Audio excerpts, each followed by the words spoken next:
どうも皆さんこんにちは。今日は写真をプリントするっていう話なんですけれども、タイトルにも書いてある通り、プリントする紙がなんと和紙なんです。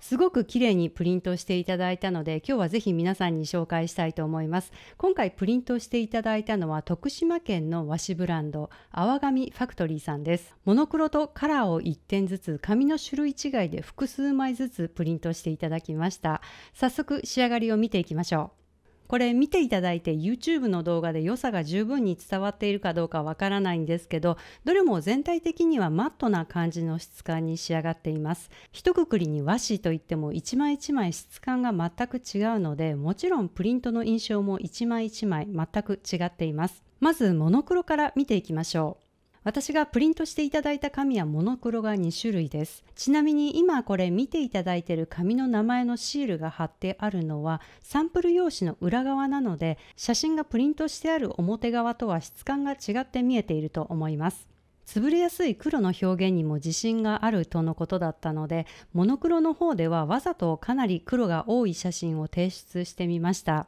全体の6割以上黒って感じの写真なんですけど、どちらの紙でも黒が潰れてべったりになってしまっているっていう感じはないですね。この2種類の紙はどちらも一見しただけではザ・和紙っていう感じがしません。パッと見用紙のマットタイプっぽいよなって私は思ったんですけど、ちょっと紙を触ると全然違うって感じます。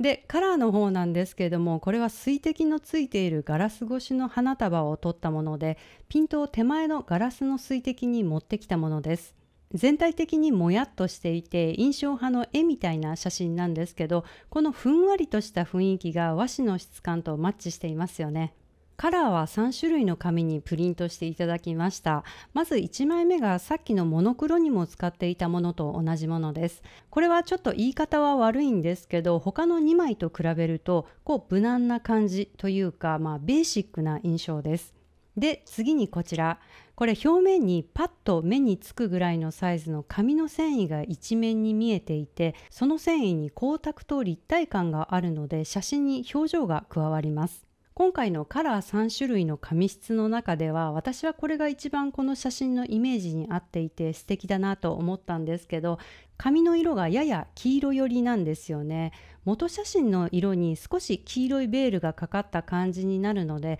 それが少し気になるところです。で、3枚目。これ私的には2番目に素敵だなと思った紙なんですけど、これが今回いただいた紙の中で特にザ・和紙って感じがする紙です。多分私だけじゃなくて多くの方がそうなんじゃないかなと思うんですけど、和紙以外にも写真専用プリント用紙って世の中にたくさんある中で、和紙を選ぶってなった時にそこに期待するのはやっぱり一見してすぐに和紙であることがわかるっていうこと。他の紙にはない特徴を求めますよね。そうなった時にこの紙と一つ前の紙は一見してすぐに和紙だってわかるんですよ。なのでそういうティピカルなものを求めている方や、単純にいつものプリント用紙との違いを感じたい方は、この2枚を検討されると期待を裏切らないと思います。で、今回プリントしていただいた紙以外にも種類違い、厚さ違いなどで種類がたくさんあって、それを一つにまとめた A4 サイズのサンプルパックも販売されています。